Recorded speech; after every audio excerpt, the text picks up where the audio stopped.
Welcome, what is up? Thank you for tuning back into the Chaos Lair. I am Chris Chaos, and this, finally, because I forgot to do it and I haven't done it yet, this is my top 10 greatest professional wrestling managers.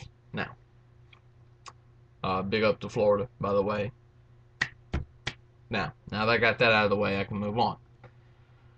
I've got a couple of really good videos slated for next week. I'm thinking about doing 2 list videos in 1 week. One that you can chime in on or whatever, but a second one that really is just going to be what I think, because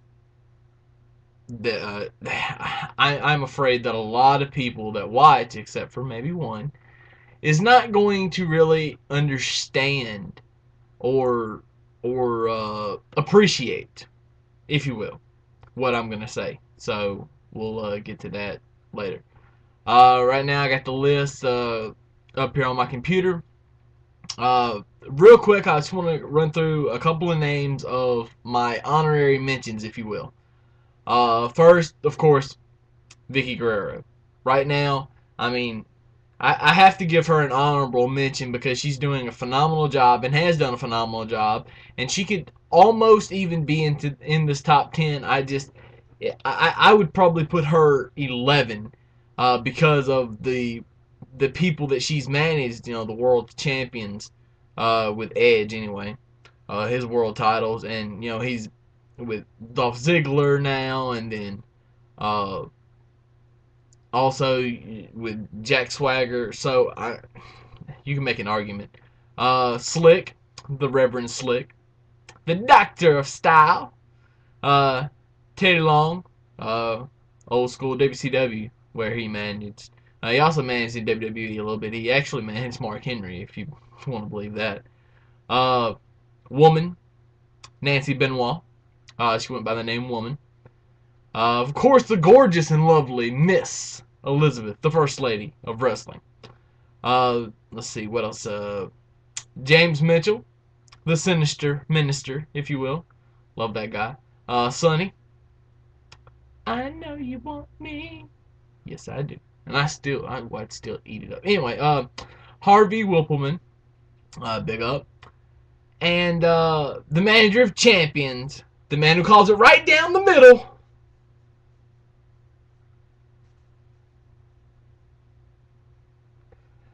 Mr. Bill Alfonso himself. So yeah, I had to give a shout out to Bill Alfonso. Now, top 10 list. Here we go. Figure it out for yourself. Now, I will say 6 through 10, you could change up in your way. I just made the list, and I thought this was probably the best list that I could come up with, and it changed a lot, especially 7, 8, 9, and 10 changed up a lot, and you know, this is hard to do. It really is. Number 10, James J. Dillon. Number 9, the Grand Wizard. Number 8, Mr. Fuji. Number 7, Classy Freddie Blassie. Number 6, Paul E. Dangerously. Wait, I got this thing around here somewhere. Uh-oh. Yeah, P-E-D. You remember that? Okay. Or Paul Heyman, for those that don't know. Number 5, James E. Cornette. Or Jim Cornette, if you want to be a douchebag. Number 4, Sensational Sherry. Made the careers of several people, including Shawn Michaels. Shawn even said it. He would have been lost without Sherry when he became, you know, the heel after the turn on Marty Jannetty. Number 3, probably one of the greatest tag team managers of all time, Captain Louis Albano. Number 2, and I'm going to get a lot of heat for this because he's number 2 instead of number 1. Bobby the Brain Heenan. The only reason I did not put Bobby Heenan number 1 is because he never managed a world champion. Now, Andre was the champion for a whole 30 or 40 seconds or something like that. Or, it's probably longer than that, a couple of minutes or whatever. But other than that, he never managed a world champion. And my number 1 did. And this is why I put, Bobby Heenan and the Heenan family, just phenomenal. But my number 1, the mouth of the South, Jimmy Hart. The first family of professional wrestling. CWA, WWE, and then WCW. Hey, you know what? The first family is just where it was at. It was always my favorite wrestling stable as far as with the heel manager goes. So even more so than Bobby Heenan. But I really did.